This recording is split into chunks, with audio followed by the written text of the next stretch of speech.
All right, hello everybody, and welcome to Geopolitical Trends, where truth matters. Very excited to be with you as always. I have an interesting topic for you today, and this has to do with the upcoming visit. There are no dates been set yet for the Prime Minister of Italy, none other than Giorgia Meloni. She's intent to go to China. So I'm seeing a trend here for all Western European leaders, so-called leaders, going to China. So this is what I'm going to be talking to you about today, providing you my own assessment, my own analysis as to where I see things going and to why she is going there to begin with. But before we delve deeper, let me say hi to the community, whomever was here for Seymour Fact. Good to see you. Crown On, good to see you. Paul Revere, Orchid, Itopa AI or Al, Chaz Van Vick Ren, Chia Kin Sam, good to see you. Rees Neka, James, Balance 888, good to see you. Emma Vogel, good to see you. Uncle, good to see you. Wing Boy Leong, good to see you. One day we will. Good to see you. Nice screen name there. So Serbian Wolf Tiger, good to see you. And M Zatinman 0806. Ponge 401, good to see you. Cheesecake, Jan Harcourt, Truth Seeker, Francis Kamanga, good to see you. John Smithen, good to see you all. And Hamad Sithi, as always. All right, guys, let's get into this. There's a lot to cover. So today I'm not going to do the headlines. I'm going to get into the topic because there are a lot of moving parts. So I will be sharing. It's just part of the big picture. You all know now how I do things here in a live stream. So those parts, or the moving parts, that form the big picture. So for those who might not be familiar with the topic today or not aware of it, so I'm going to be talking about the Prime Minister of Italy, Giorgia Meloni, she will be embarking, if I may use the term, a charm offensive trip to Beijing, as she looks now to sort of she's realizing what's going on. This is why she wants to go to China. And to me, basically, the way I assess it is she's going to beg for economic assistance. And this has to do with what China just did with two countries in Europe, Serbia and Hungary. And I will detail all of this for you. But let's ask the questions that pertain to this aspect here. And the key questions are, if I can get to it, right here. What is the main objective for her trip? Why is she going there for? Second, how does China perceive her, or perceive Italy in general? Usually we deal with so-called leaders now. How does China perceive Giorgia Meloni, especially after flip-flopping? Third question is, what will China do? Because here's the thing, and I'm starting to notice this, and some of you had made a comment also, and I'm starting to see the logic of it. China is being too nice. I know it's part of the culture. I know China is not this type of into your face per se, because that's not part of the Chinese culture. But apparently the West is misinterpreting that. So is China being too nice? So that's what I'm asking. What will China do? And the fourth question, which is, to me, this is the key. Is this upcoming trip of Maloney another signal that Europe is and wants to move away from the US and pivot east? So those are just questions for us to ponder about and consider within the big picture of what we're going to be addressing today. So I have one housekeeping item here. One of you guys, by the way, sent me a comment about inviting Professor Q Jin. I have a picture of her here, right here. I have a picture of her. I did reach out, believe it or not, and her publicist responded to me by saying, and I quote, "Unfortunately, Q's schedule is demanding over the next few months, and she's unable to do this interview. Thanks again for your interest in having her on your program, and look forward to staying in touch." End of quote. So that was kind of her office or publicist to really respond to me. That says a lot. That shows respect, and I respect her and her schedule and all that stuff for that. So instead of ignoring it completely. So on the other hand, Professor Liang, she just confirmed with me that we're going to be doing the interview towards the end of this month. It will be on May 31st. I'll keep you updated, and I'll post it for you once I set up everything. So, all right, let's get into our topic here now. Italian Prime Minister, as I said, she will be embarking on a trip heading out to China. No date has been set yet, but all this is, to me, it's irrelevant. What's irrelevant is, why is she going to Italy for? To China, rather, not to Italy. Why is she going to China for? So there are some, and I read some articles, by the way, looked into some information, and one of them was disclosed by an anonymous individual during the meeting of the Chinese Commerce Secretary and the Foreign Minister of Italy. And I'm going to share this with you. So now, one of the purpose of her trip to Italy, to China, is to reset. Pay attention to this, guys. Is to reset the relations between China and Italy, especially after she made the decision to withdraw from the BRI last year. And of course, in Italy, it was announced as controversial, the controversial Global Investments Initiative, BRI. That's, to me, how I see it. So this move, in my opinion, comes as Italy now decided to leave that, right? But they are seeing where the trend is headed, especially, as I mentioned earlier, after what China signed the deal, economic or venture deals that it signs with the two main countries, Serbia and Hungary. For France, it was just a visit to sort of make the French feel good. So now there is another issue with Maloney, why she was forced to pull out of. Why, by the way, before I move forward, why do you think she pulled out of the BRI? Let me know your input. I always like to read your feedback. And by the way, thank you all for sharing your input on the community postings that I asked for your input there. So in your opinion, why do you think she left or she withdrew from the BRI? And I'd like to see your answers to that one, because it's very important to understand this. That put things in perspective for us. Okay, Taiwan Still, you said U.S. forced her. The Wacky Monkey, the U.S. pleasure. Chaz, U.S. pressure. Threatened, Caramel Crash, she's threatened. Hamad City to please the U.S. I couldn't agree more with your assertion, guys, because that is exactly what it was. And I'm going to tell you why as I move forward with something that took place behind closed doors, what Maloney told Biden during a meeting that took place of NATO. And I have the pictures, I have everything too. But I just wanted to get you involved into the conversation for you also to understand that this didn't happen in a vacuum. And for her now to realize where the Italian economy is headed, despite what you hear and read.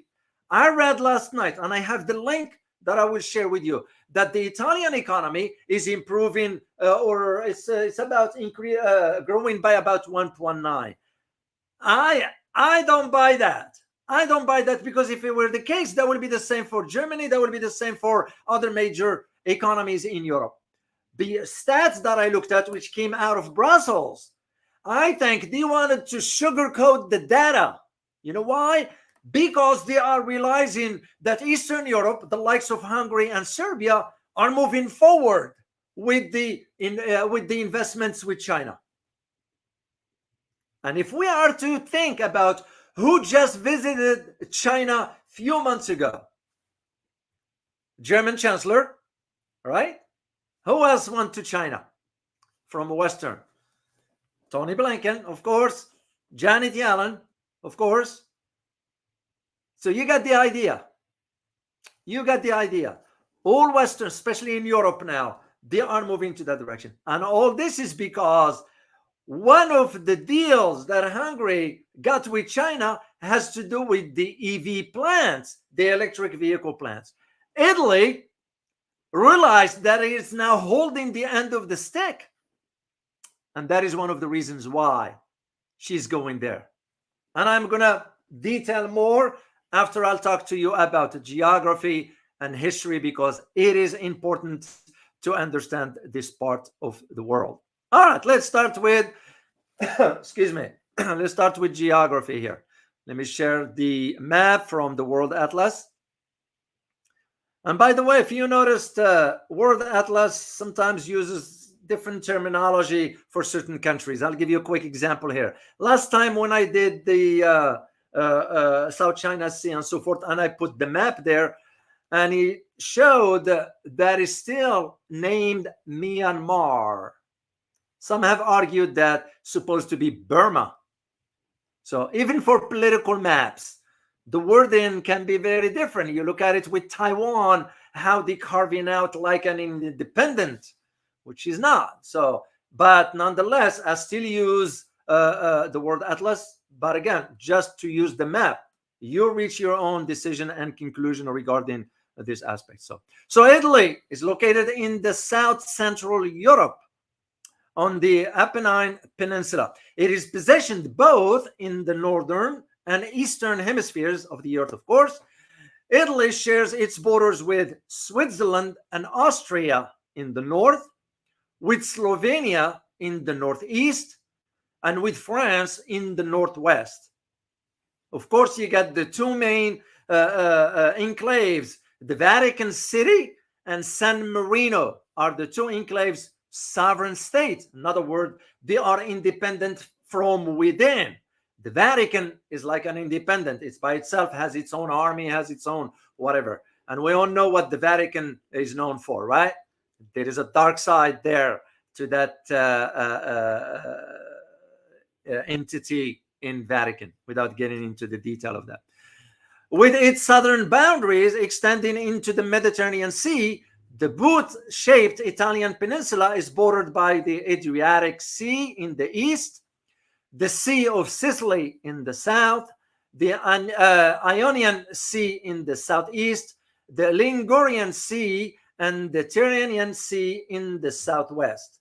The two largest Mediterranean islands are Sardinia, which is located in the west, and Sicily, which is in the south of Italy. Let me scroll down here.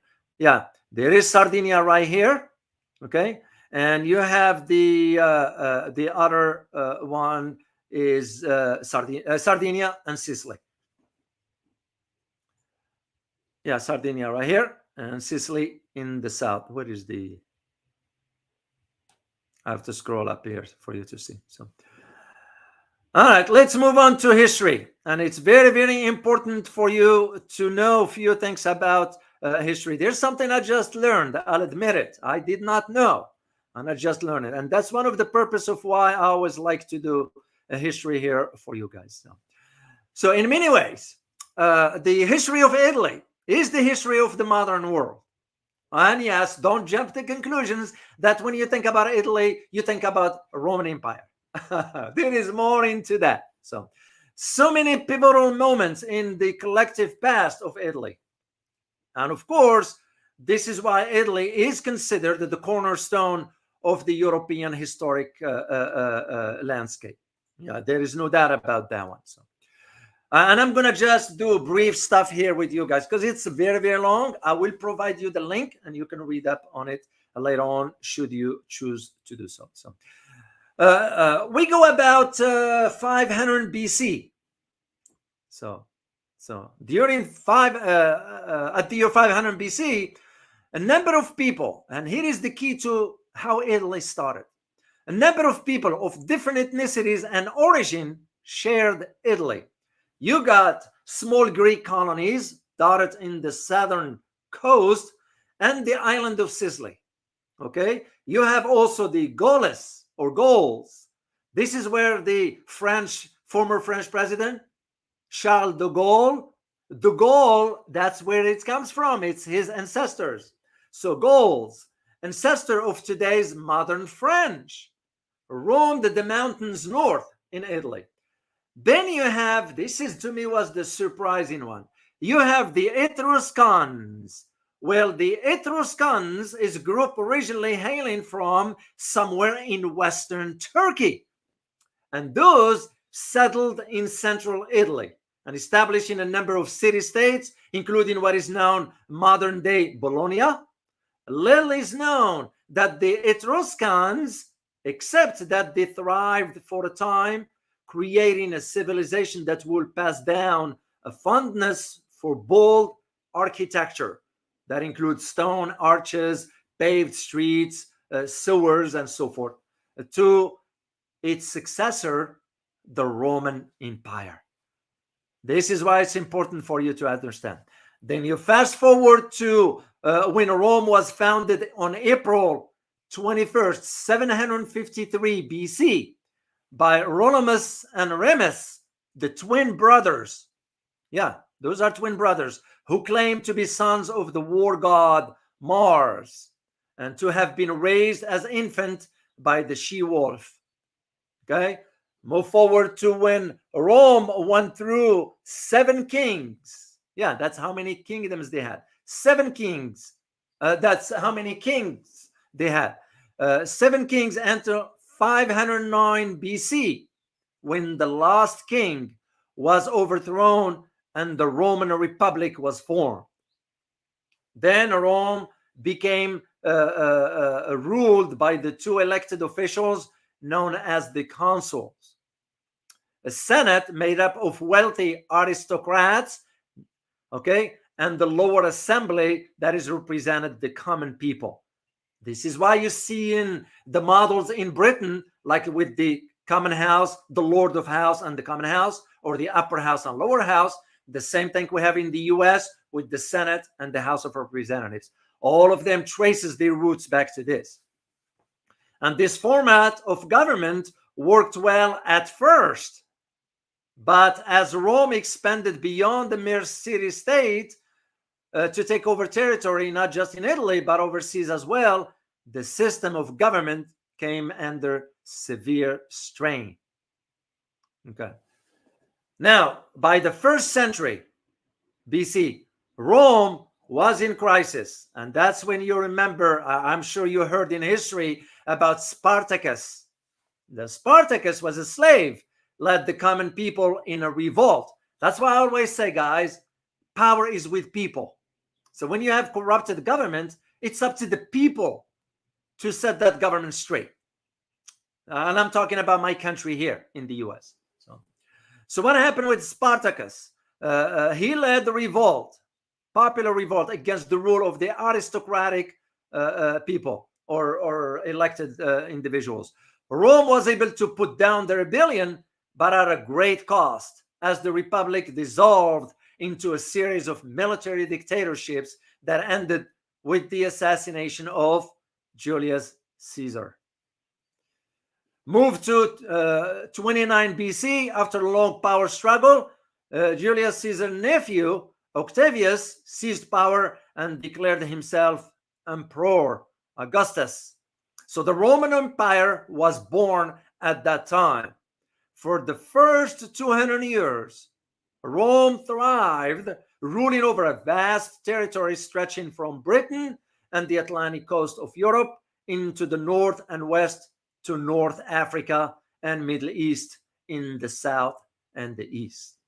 So I'm going to move forward to 410 AD.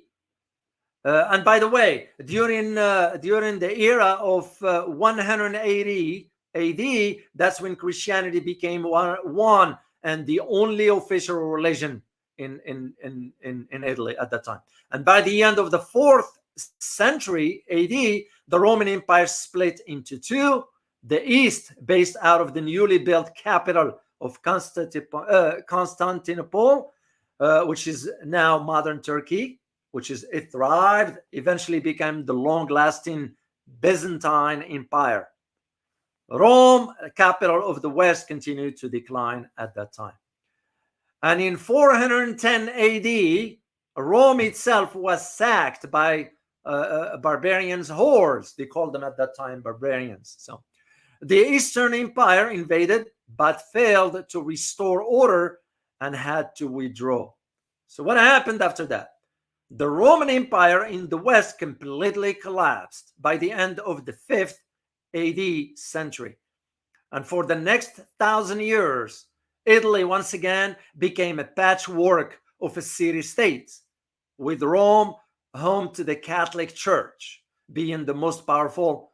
And this long period for quiet stagnation was known as the Dark Ages. And this is where religion took hold, the Catholic Church in this case in Italy, and it became the norm around the world. And again, no offense to Catholics here, if there are Catholics in our community here. I respect all religions. I just don't believe in stuff anymore, religion whatsoever. So, but we can't just think about the dark side of history when it comes down to Italy. You also have to think about when things evolved. And I'll move you quickly to the 14th century. It's very, very important to understand this. There is a documentary out there, if you ever get a chance to watch it. It's called the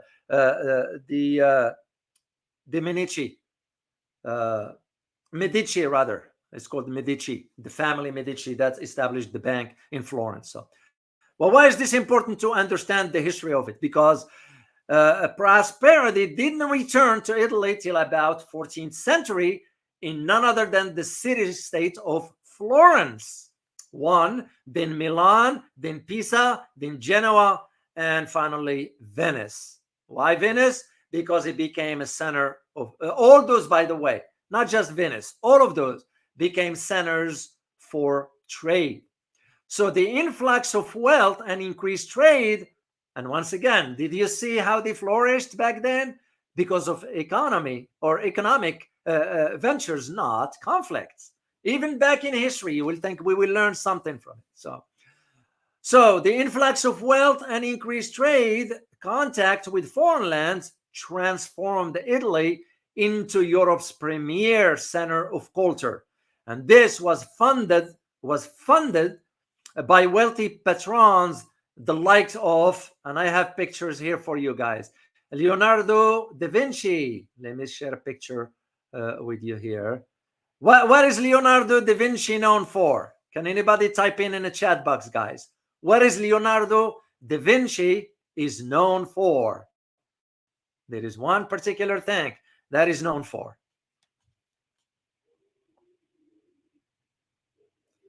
Mona Lisa, that is correct. Or in French, they call it La Joconde. Well, guess what, guys? I do have original one from a museum that I bought. So I'm going to share it with you. And I have it in my house right here. This is from, I bought it in, it was an exhibition. So it was quite pricey back then. So I saved it. And you know why is this important, right? Because sometimes that's how you store your wealth in painting. That's what the millionaires and billionaires. I'm not a millionaire. That's where they put their money. But for me, it was just the idea of it's a piece of art. This is history. And I decided, you know, why not? I'm going to just buy it. I don't intend to sell it, by the way. So I will not. All right. Leonardo da Vinci. Let me bring back this map here for you. I'm sorry. The Leonardo da Vinci. He's one. The second one is who was another guy that was known during that era? Do you guys know? Before I'll say his name. He's known for, he did something major in a church. Raphael, that's one. That is true. Machiavelli, that's one. But the ones who did, Michelangelo, that is correct. I have a picture of Michelangelo. Did you guys know that his full name, Michelangelo is the first name, and the last name is Buonarroti. That's his full name, Michelangelo Buonarroti. Yeah, he's known for the Sistine Chapel, of course. Then you have, after Michelangelo, you have the Italian poet. His name is Dante Alighieri. He's known as the Italian poet. He was very, very, what's the word I'm saying? It's a poet, well known in Italy. And the last one, of course, during that era was none other than Niccolo Machiavelli. So you all know his history for that one. So, yeah, there's a lot of history about. Let me bring the map here, because I'm gonna be mentioning few things here as far as the cities. So this way it'll make more sense to you as you listen to what I share with you here. So anyway, those individuals, and of course we can't forget Galileo and others. There are many. Just I can't. As I said, I'm going to put the link for you guys to see. So what happened with those individuals? They revolutionized the field of art, literature, politics, and even science. So you think about, which of course we can ignore, historically speaking, who went to the East at that time? Can you guys type in? And you should be familiar with this. Who went to the East and discovered a lot in the East? When known. You got it, Siniza. You got it, sir. Marco Polo. You can't ignore that one, because what he discovered and shared about the Eastern culture meant a lot for the Europeans at that time. Then, of course, Christopher Columbus and all of them introduced Italy and Europe to the rest of the world. Marco Polo for the East, Christopher Columbus to the of course the American continents and so forth. So then Italy remained at that time a center of power until the 16th century. And what happened in 16th century? The trade route shifted away from Mediterranean, and the Protestant Reformation resulted in the Catholic Church, which was based in Rome, of course, losing influence over much of Northern Europe. Now you see why back then it was any time a king will be appointed in whatever, he has to have the blessing of the Pope, because the Pope was selling that idea of I am the God's representative on earth, which to me it's nonsense anyway, but I respect their culture. That's their culture. I respect it. But it was just to highlight to you, even today, the influence of the Catholic Church in Rome. You know, did you guys know that it was John Paul II that got involved in the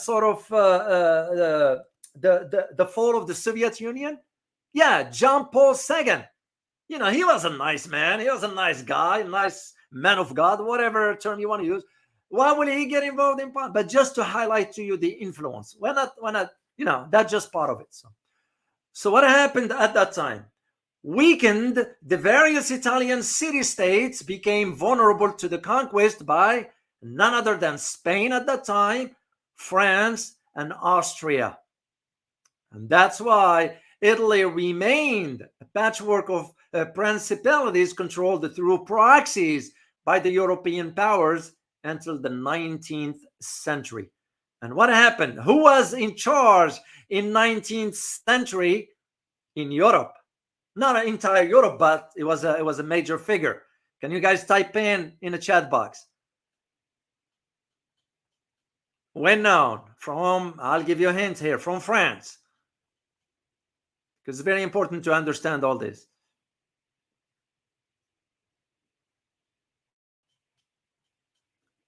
Oh, you got it. Basil Wu. Basil Wu. You guys got it. Napoleon. Matt Backey, you got it. Napoleon. Muslim revert. You got it. Napoleon. Because Napoleon supported the unification of Italy as a way of creating a buffer state against his enemies. So in other words, he used Italy. And with the backing of France, Italian nationalist, at that time, his name is Garibaldi, led a popular movement that took over much of Italy in 1861, that will end in 1870 with the fall of Rome and complete reunification of the country. That is what's important for that. I'm going to fast forward to 1919. Of course, that's the plagued by the internal division that existed and the devastation of the economy. Once again, why am I highlighting all this for you guys? It's just to show you historically, when the economy collapses, the end is there. We are witnessing this. I'm witnessing this in my own country here. Throughout history, that is why it's important. Sadly, Western countries are not willing to learn from history. And this is exactly what happened to Italy at that time.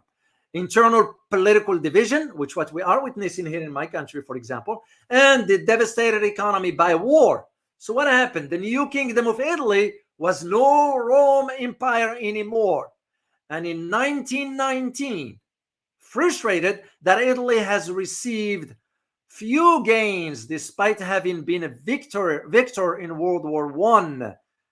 And that's when a figurehead came on. And I'm going to show you the picture. And I want you guys to tell me who that person is. You should recognize this quickly.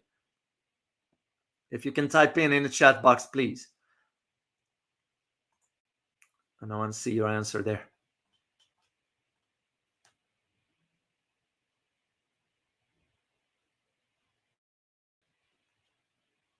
Oh, Sinisa, you got it. Bezawu, Mussolini, indeed.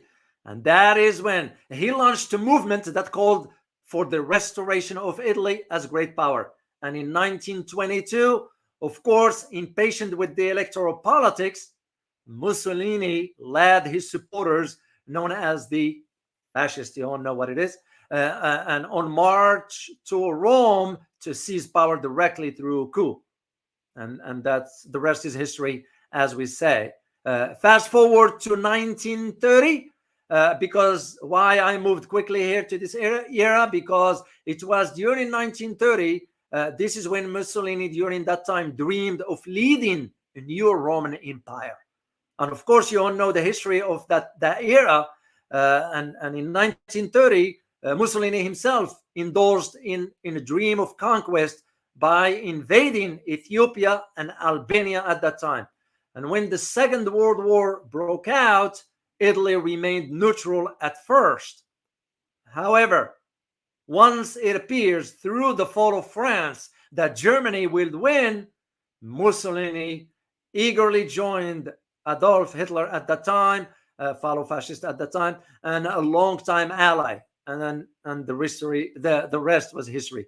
Of course, Mussolini saw himself losing control of North Africa later on, and the Mediterranean, and eventually his very own country to the Allies. That's how he lost the era. So, and after Second World War, Italy abolished the monarchy and declared itself a republic with the strong support of the United States. Italy rebuilt its economy through loans from the Marshall Plan, joined the North Atlantic Treaty Organization, and became a strong supporter of what is now known as the European Union. Today, Italy is one of the most prosperous and democratic nations in Europe. I have to disagree with that full statement. It is one of the 10th economy in the world, but it's not this what you may think about the most democratic and so forth. So one thing I was going to say, no, I forgot it while I was thinking about it regarding Italy. I forgot. It'll come to me. It'll come to me later also. So, and again, just to highlight to you guys the importance of understanding history, and this will make more sense. You wish that Western leaders will sort of apply the lessons from history, but unfortunately they don't. So that's just the stupidity of how it is. So now let's get back to our conversation about the fox. Yeah, I call her the fox. You know why? And I have no respect for respect as a human being, of course, but I have no respect for her as a political leader. Anytime a political leader flip-flops quickly, that's to me, that's it. It's like you can't take stand. And this is exactly what we're saying. Why am I saying this?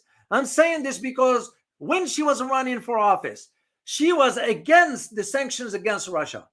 She's saying we don't need energy from Russia. She's saying we need to establish economic ties with China and move forward into that direction. And all of a sudden, flip-flopped quickly as soon as it took power. And that tells me right there, you can't be trusting these individuals like this. So that's why I use the term fox, and I was being nice in my wording.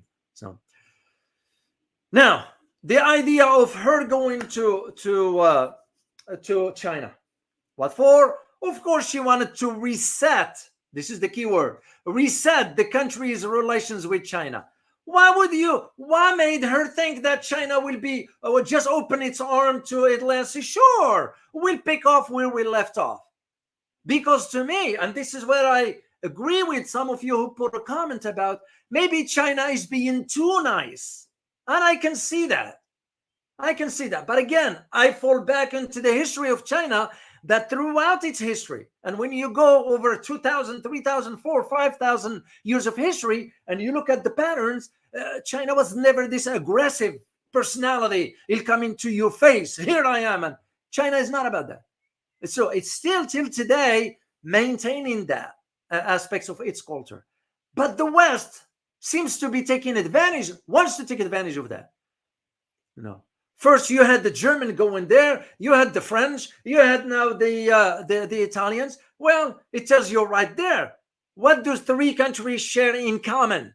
Germany, France, and Italy. What do they share in common?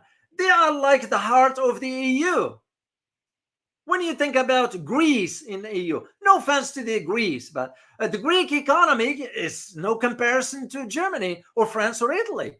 So for that matter, and this is where, when she's saying, well, I'm going to go to China to reset the relations here, what made her think that the Chinese will be just open to her suggestions?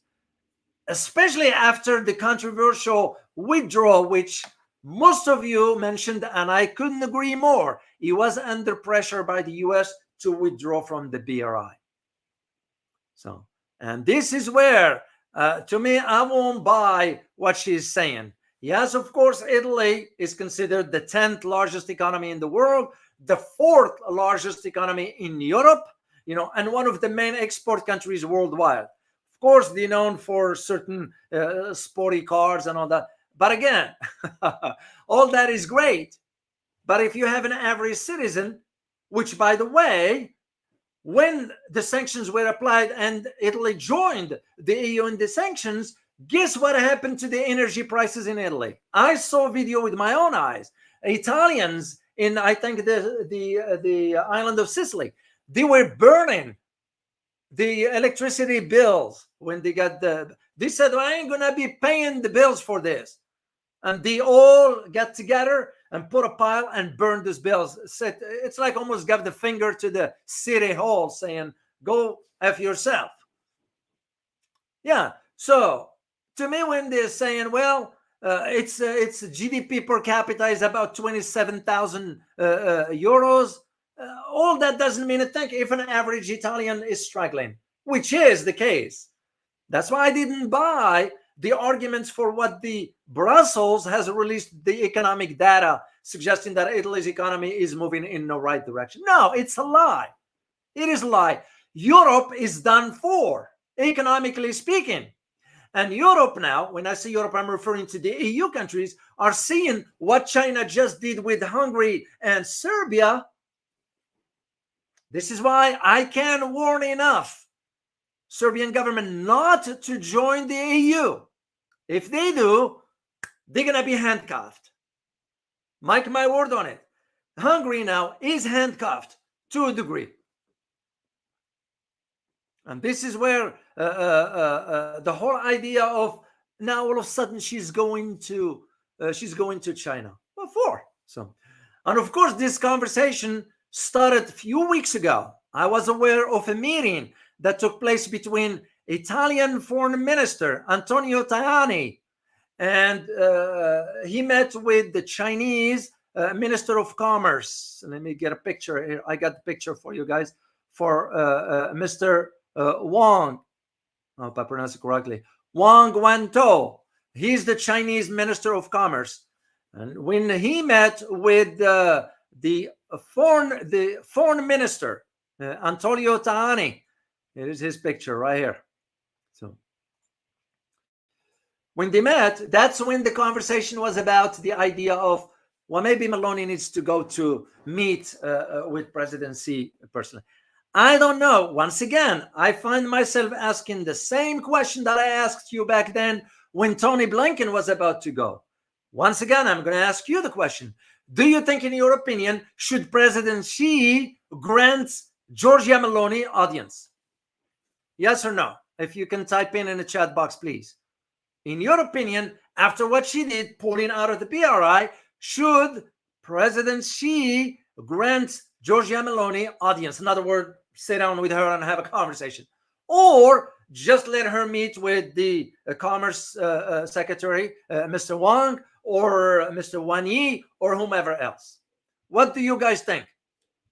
Let me see. Teresa Leong, you say no. Johnny, you say no. Paul Hamid, you say yes. YT, conditionally. Okay. Hamad Sivi, you say yes. Should grant her an audience. Dominic Chen, you say no. Git for God, Star North, you say no. All Star, you say no. De Fuerte, you say yes. Well, yeah, again, I respect your opinion. Of course, it's your opinion. You're entitled to it. It just, to me, I don't see the reason why President Xi will grant her the audience when it's almost like be looking at her and say, well, how can I trust you? Because sometimes one act is enough for you to see where things are headed. The moment she pulled out of the BRI under pressure from the US, it tells me the story right there. Why? What should I trust? And not just her, for that matter, all Western leaders. They are incompetent. That's one. They have no shame. That's second. And third, they just have no diplomatic skills in understanding how to deal with other nations. Because that superiority mindset. Oh, I am. What for? What for? All that stuff is no need for it. So, but here is what happened during that meeting between the Italian Foreign Minister Antonio Tajani and the Chinese Minister of Commerce Mr. Wang Guantou. And the meeting took place, I do remember, a few weeks ago. It was in Verona, if I'm not mistaken. And I'll find the link for you guys and share it with you. So, but here is what at that time the foreign minister of Italy said, and I quote, "We want to start," just listen carefully, guys, "we want to start a new phase in the relations between Italy and China and invest in the bilateral partnership." End of quote. What can you decipher from this statement, guys? I'm going to reread it again for you. And I quote, "We want to start a new phase in the relations between Italy and China and invest in bilateral partnership." What do you make out of a statement like that? Because by now you should be able to decipher in one word or two. What do you make out of a statement like that?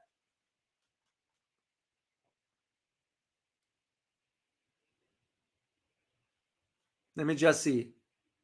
What you guys wrote. Yeah, they have in second thought. To start, that is correct. They want to start it again. And what made them think that the Chinese will agree to that? And again, to me, that's, if I were advising President Xi, I'll say you'll be better off with a market where you can increase your investments. Yes, Italy is one of the key players in the EU and so forth.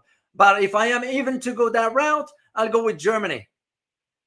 But even with Germany, I'll have question marks because all of them in Europe under the thumb of the US. So what makes Chinese think that the moment they cut a deal with those European countries, they're going to honor it? look at Italy, it didn't honor that one. So, and the other key in this quote is the bilateral partner invests in the bilateral trade partnership. What am I referring to here? I am referring to the deal that's going to be now expanded in Hungary regarding the EV manufacturing. You all remember, because Hungary leads in Europe when it comes down to the investments of the Chinese EV in Europe. And by the way, I have an interesting clip. I want to share it with you of Hungarian students fluent in Chinese. I mean, it was mind-boggling when I saw it. So I thought of you right away, guys. And I wanted to share it with you, if you permit me. Okay, where is it? It's right here. Let me share it with you. Present. And the students, by the way, had a chance to meet, believe it or not, she met President Xi. So take a listen, and I'm going to make sure you can hear the sound. Please give me a thumbs up if you can hear. 我很开心可以见到他们。我说了您好，我是胸中双语学校的丹妮娜，欢迎来到匈牙利。这个领带上可以看到匈牙利国旗和中国国旗，它们一起就是一个中字儿。这领带代表两个国家的友谊。学了10年韩语了，将来这个语言会给我打开很多工作的新门。All right. Yeah, thank you, guys. Francis Tango, thank you for giving me a thumbs up, guys. So just to highlight to you, so the reason why I wanted to share this, not about the video itself, of course, which was very, very so impressive, that's the word I can say, is the idea that Italy now is seeing where things are moving with these investments with Hungary and Serbia. And they're saying to themselves, we are seeing where the European economy is headed. There's inflation in countries like UK, Germany, France, even Italy itself. Despite what the record or the data is stating coming out of Brussels. And I'll provide you the link and you reach your own decisions or conclusions for that. So, but there is another reason to all this. Besides the economic aspect is a political. The reason why Maloney wants also to go to China, because she's thinking, I can use the Chinese to claim a political victory. So, and this is what I'm saying. If I were advising President Xi, I'll say, let her meet with the Commerce Secretary or even the Foreign Minister, Mr. Wang Yi, and that's where it ends. So, because here's the thing. Her trip,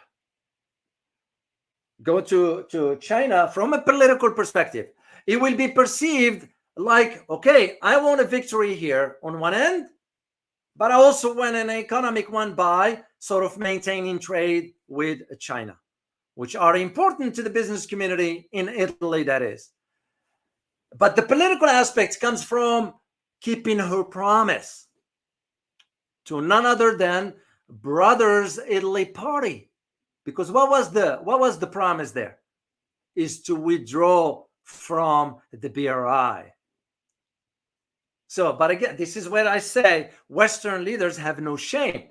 How can you go, you meet with a head of state, no shame.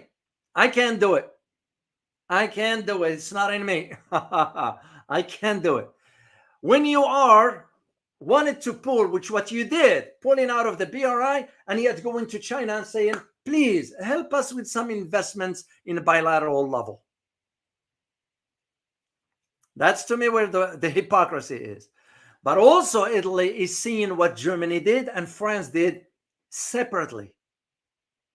Because remember, what's her name? Ursula. She was in Paris, like a third wheel, always there. She was, I don't know how she ended up sitting there. Because France wanted to have to itself to cut a deal because Germany went in. If you notice, they go individually. You don't get the whole European entity go in. No, they go individually because they want to cut a deal for themselves. But why using China for that?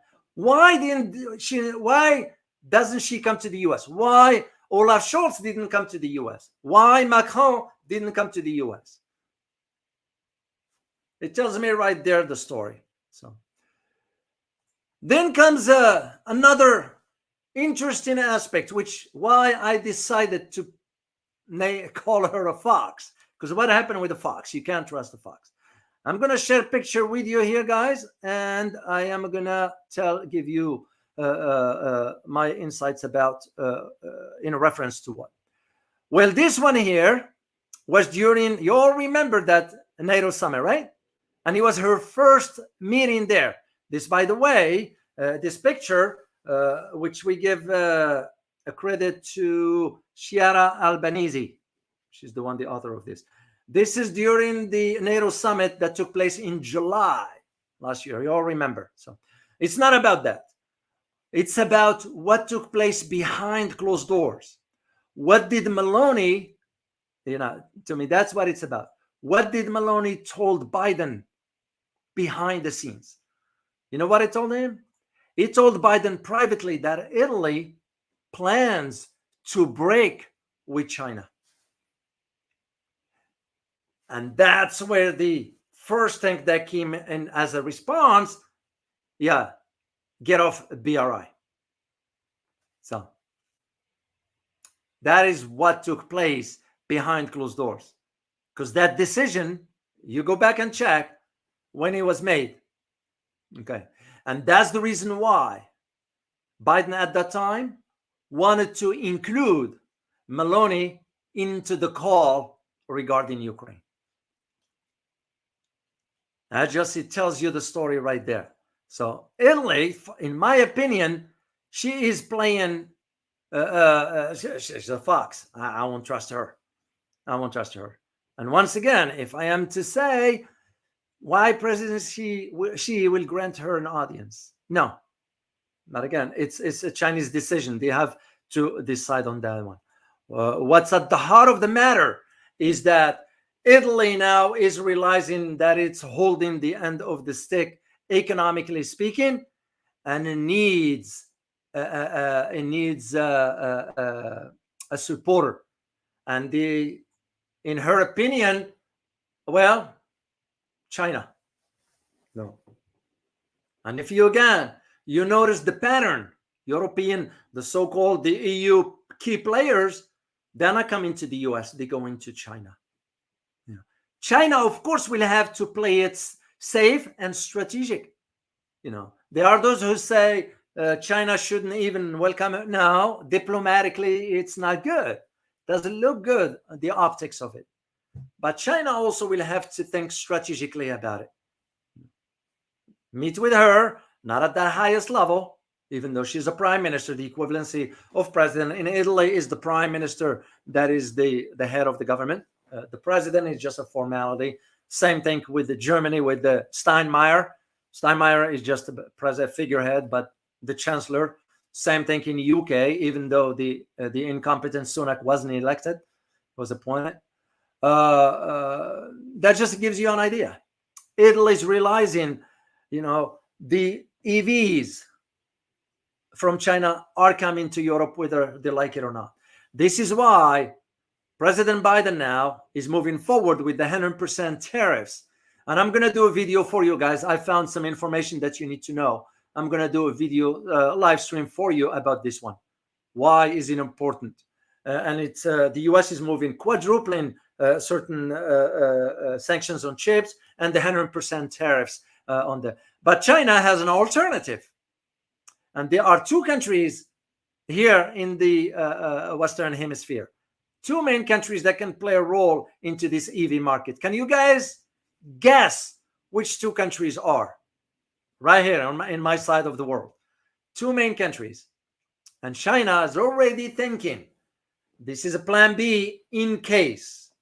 I mean, I know why we are putting 100 tariffs, even though the government saying, our incompetent government is saying, oh, it's to protect the jobs. It's nonsense. It's nonsense. We don't produce anything here.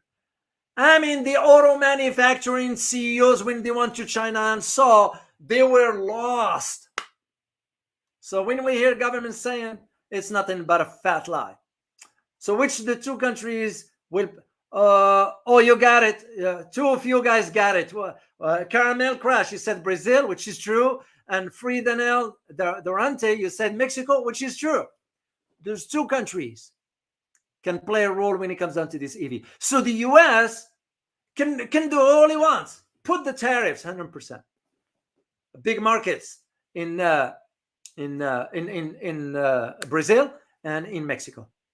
As a matter of fact, most of our parts, some parts of making cars or whatever, it's not done in the US.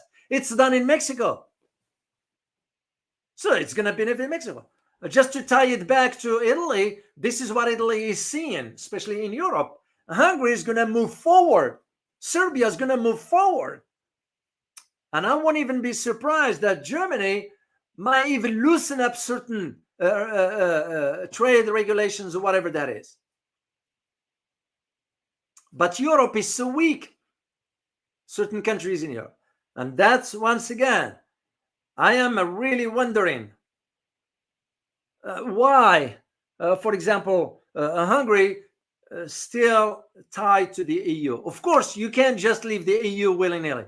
Doesn't work that way. There's a procedure, there's a process by which to leave the EU.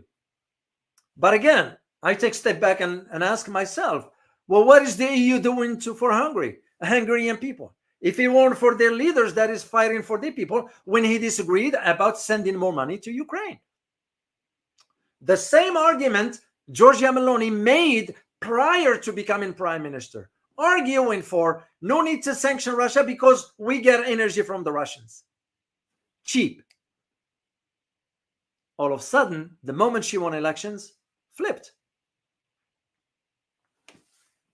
The BRI, Italy was part of it. And what Italy doesn't realize is that the economic impact it's going to have and the lost opportunities that it's going to miss. Because the BRI is moving forward, whether Italy is in it or not. And you got plenty of others they will consider. They will love that opportunity. And this is where that problem for Italy, that it's not, that is exposed now. The strategic thinking, zero, doesn't exist. Because they only, as they say, they look at the end of their nose. They don't look very far. She didn't think long, far, hard enough about that decision of pulling out of the BRI. She didn't think about how it will be perceived when pressured by another country. And the whole Europe, for that matter. When I say whole Europe, you know which countries I'm referring to. And that is the reason why I am thinking in terms of why she wants to go. She wants to go to beg for economic assistance from Chinese. Straightforward. Investments. And China will have to decide, like I said earlier, if I were advising President Xi, I would say no meeting.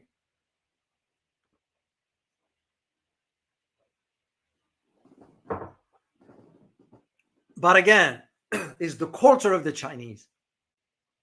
They don't have that in-your-face attitude.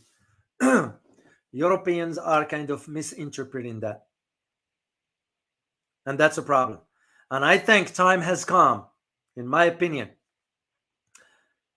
time has come for China to, as we say, put the ducks on a row, or put the dots on the letter, as the saying goes. Enough of this nice talk with the West. It's because we are not respectful of that, okay? We are not curious enough when we sit with the Chinese. When I say we, collective West, because we come into any negotiations with this high attitude of high and mighty, when we're not, you know. And the thinking that we're still looking at China as it was some 50, 60, 80, 100 years ago, which is not the case. And we're not willing to accept or admit that. Well, get lost if you don't want to admit that one. So why the Chinese should bend backward for you? And this is what I'm saying. China will have to take stand firmly with countries like that. Make it clear. You want to do business, you're going to honor your commitments. The problem for us is we don't honor our commitments. So what makes us think that now if China will agree to something with Italy, and next year Italy will say, sorry, we're not going to do that. That's a waste of time, resources, and credibility. Why? Go with the countries that can sort of hold their end of the bargains. I mean, you look at it, I give the example with Hungary. Do I agree with Mr. Orban on everything? No, I don't. But at least the guy has been taking stands since he came to power regarding, for example, the immigration issue. Others flip-flopping. Look at the German chancellor.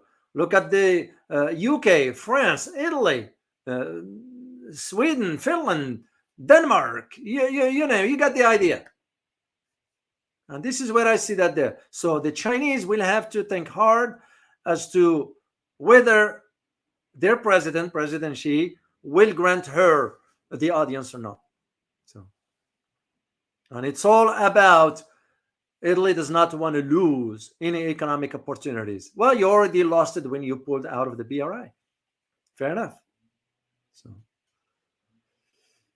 All right, guys, I am going to, I'm going to share something with you. I decided to be doing this from now on. Each time I will pick one comment from the community here to share it with all of us, because there are a lot of you guys that are contributing to the intellectual conversation here. We're talking about contributing something to the conversation. And because that's what we're all here for. We're here to learn from each other. So it doesn't go one way here. I've said this many, many times. So I will be doing this towards the end of every session here. We do this.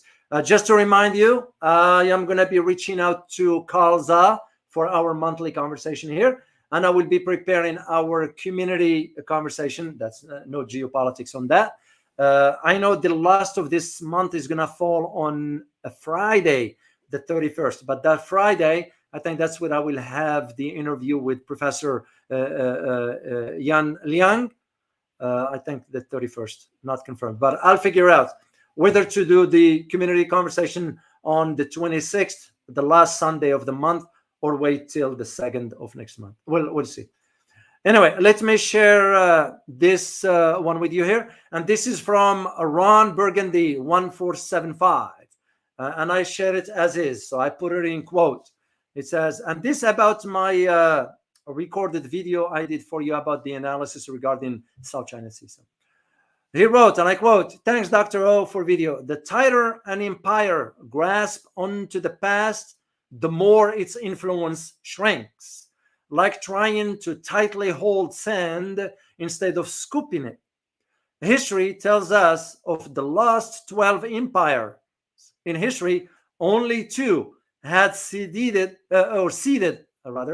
dominance without dragging influenced nations.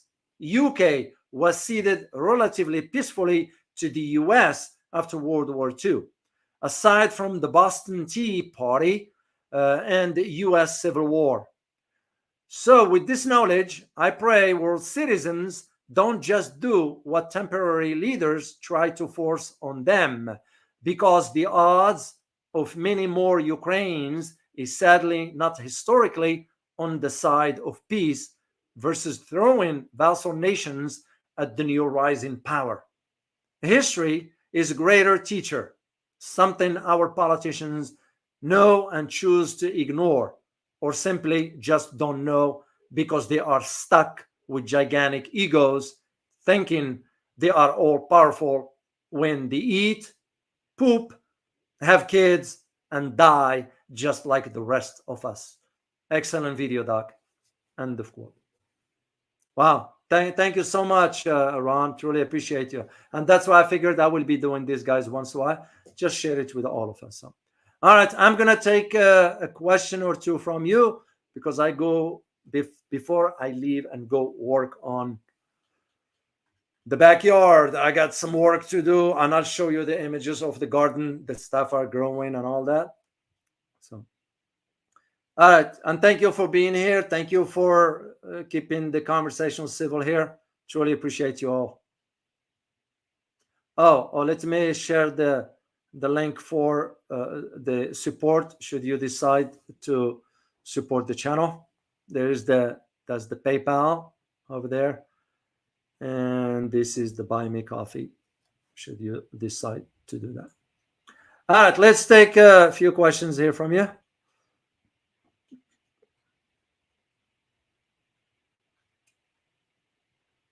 And the community conversation, by the way, I will be talking to you about some health issues, or topics rather, not issues, topics that you need to be made aware of. All right, let me see.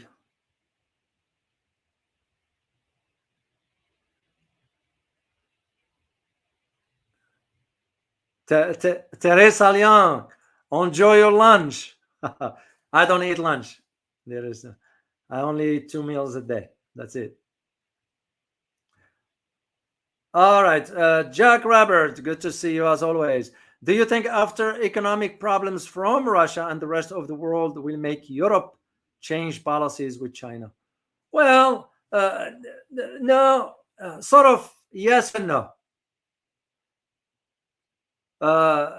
Yes, in the sense that, well, which country is going to be left from there? It's not some European countries, the likes of Germany, France, whatever, because they will be under the thumb of the US till they stand on their feet independently. When I say stand on their feet, I'm referring to their independent foreign policy, and I'm referring to their independent security. For now, those two are tied to the US. Where you're going to see the change from this toward China is coming from the global south. And when you think about it, the size of the global south will dwarf that of the European Union. I mean, look at just ASEAN. Give you just quick, or RCEP. Compare them to the EU. Yes, the EU still holds the lead so far, but give it another 5 years, see where things going. Look at BRICS. Give it another 3 years or 4 or even 5, and especially with what I believe is going to be coming in the summit in October in Russia, in Kazan, about BRICS, that will be where the break is going to be from the Western-dominated global economy to the new order, economic order, that is. And I am looking into it as I speak right now. I am looking into starting to get an idea of where things are headed, reaching to some of my contacts. And once I get the info, I'll share certain things with you. So yeah, global south is going to be moving to China. East general, we say East general because East is headed by China. But you have countries in mainly Eastern Europe. I was thinking Poland will be one of those. Poland lost the opportunity because Poland also allowed itself to be under the thumb of the US. This is why now there are demonstrations inside Poland. They are not agreeing with what their government is doing. So for Europeans, but the like of England, Germany, France, Italy, no, they can't do nothing.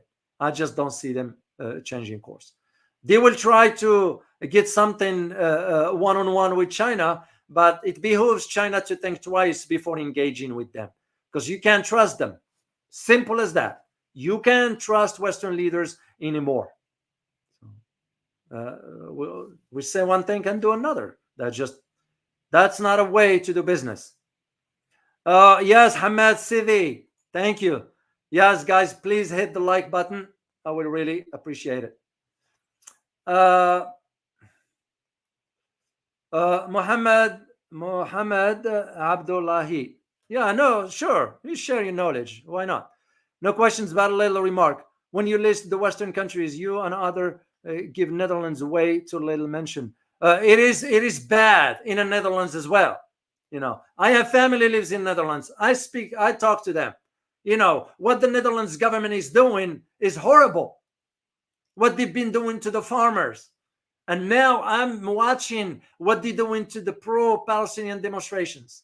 No, Netherlands is another one. As a matter of fact, now the right-wing parties are going to form a government in Netherlands now. So thank you for, and I'll be happy to start mentioning more about Netherlands, or even do a video on it.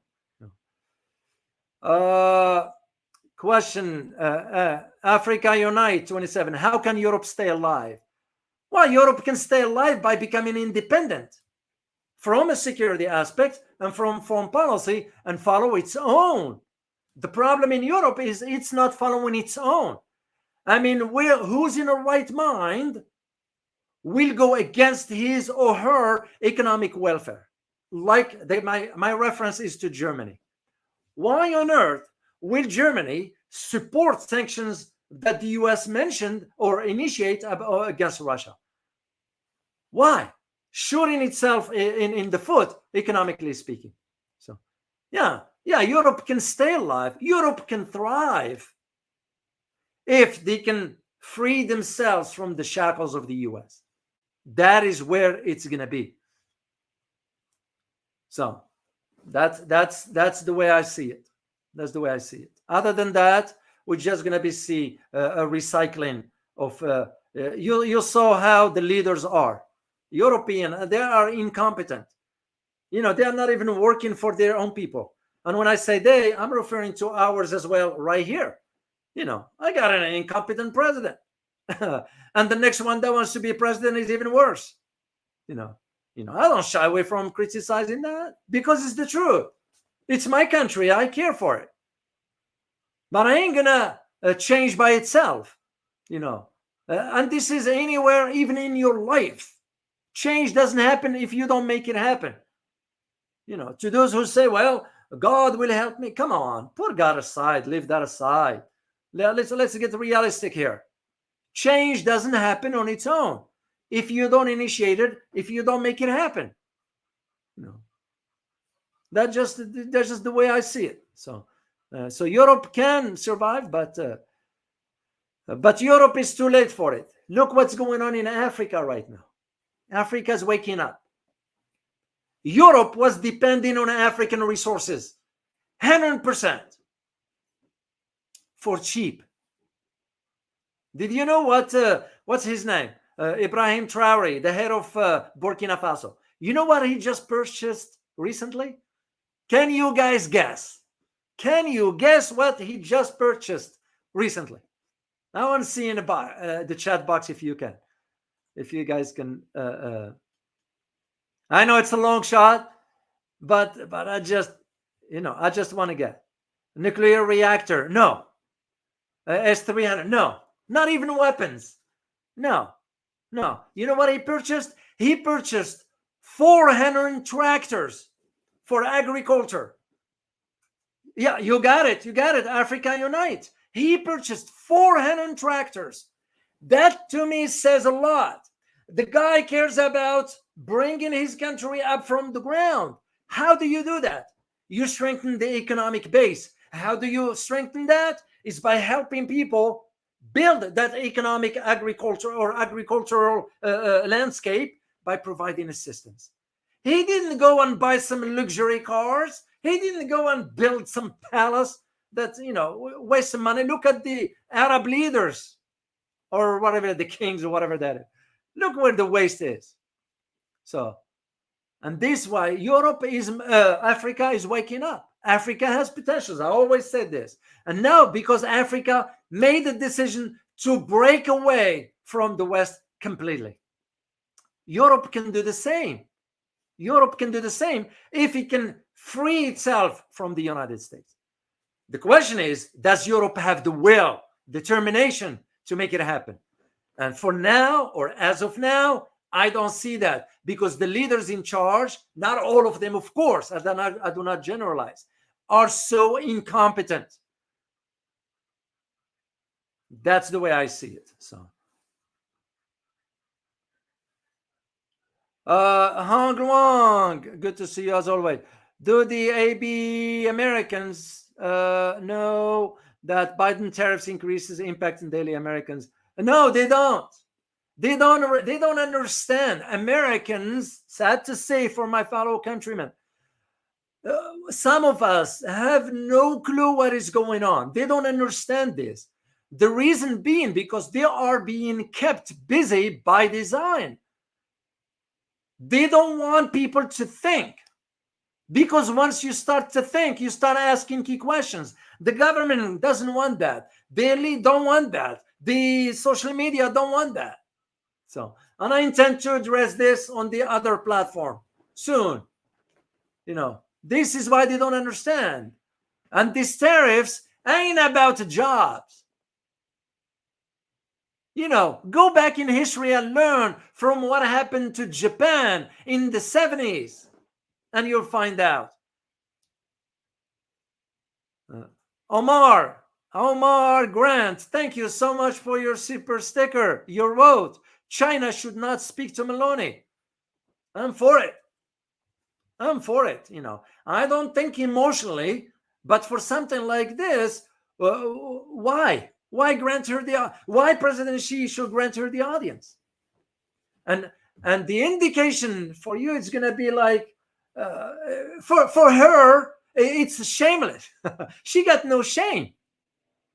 I can't do it. If I were in her position, I can't. I'll pull her out of an agreement, and all of a sudden I'll come to you and say, hey, can you help me out, please? I have no shame, and I won't do it. So, but again, European leaders, that's Western, the collective West in general, that's how we are, or that's how they are. So thank you so much for your super sticker, Omar. So Europe can do it, but whether they have the political will and determination to make it happen, that's where the difference is. And I don't see it at this time. So it behooves the likes of Africa, the likes of Latin America, even including Brazil. Argentina, which, by the way, I just read yesterday. Where the inflation in Argentina, following the policies of the idiot and incompetent Javier Milei, it's at 268% inflation. Yeah. So maybe it was good that BRICS did not bring in Argentina. Yeah, because again, it's the issue of trust. But again, how did Javier Milei came to power? We propped him for it. And this, by the way, Argentina still dealing with the loan from the IMF that they get back in the 80s. Yeah, By the way, Burkina Faso was approached, FYI, guys, was approached by IMF for a loan. And Ibrahim Traore said, no, thank you. We're not interested. So, and this is where, and again, it's I'm seeing a pattern here of the European leaders going to China. And to me, I won't trust them. Because what just took place for the last few years, I won't trust them at all. Even in my country here, which the one you shouldn't trust. Saddens me to say it, because not all of us Americans are that way. I'm talking about government. You all know how it is. And I am an example for you guys that there are Americans, good Americans out there. Not all is bad. It's like every parts of the world. But it's the damn government. Pardon my language. So it's that's just the way I see it. So.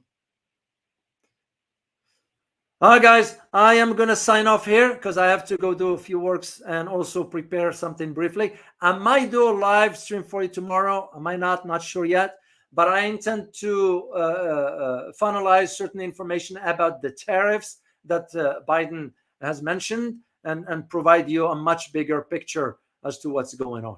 So, okay. Once again, I truly appreciate you all being here, guys. And thank you so much for your continued support. As always, remember, geopolitics impact your daily life in more ways than one. Till next time. Bye-bye.